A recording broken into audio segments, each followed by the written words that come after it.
Hello. बोल ग. Hello Suman, हा. तुझा आवाज का असा येतोय?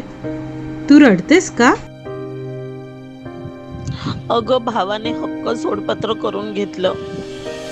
मग घेऊ दे ना. तुला काय कमी आहे का? मला काहीच नको होतं ग, पण तरीही वाईट वाटतं की त्याने इतक्या लवकर हे सगळं करायला नको होतं. अगं, त्याची पण काहीतरी अडचण असेलच ना. अगं म्हणजे आईचे दागिने.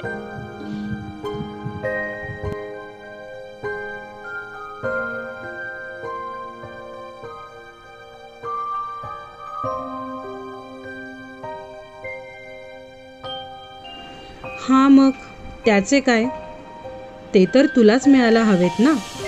आईचे दागिने नंतर मुलीलाच मिळतात ना.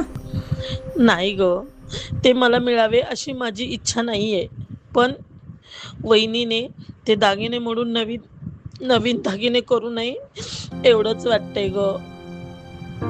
हो, मग तसे सांग ना तू. कसं सांगणार ग? मला तर बोलायला पण भीती वाटते. उगाच अर्थाचा अनर्थ झाला तर. हो ग, मग आता तू शांत राहा. थोड्या दिवसांनी एकदा दादाला बोलून बघ. हो.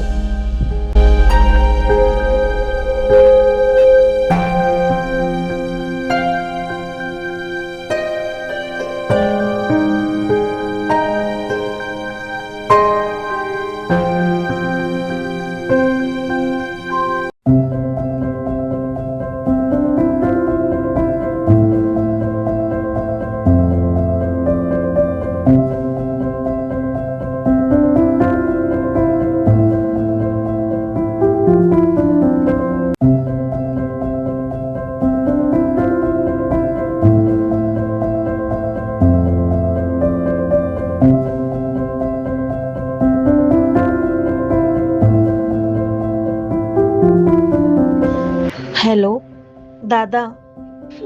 अरे, मला याची काही गरज नाही.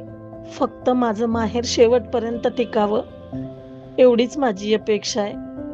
आणि माझ्या आईचे दागिने असेच राहावे हीच माझी इच्छा आहे. ताई, जोपर्यंत मी जिवंत आहे तोपर्यंत तुझे माहेर अखंड जिवंत राहील.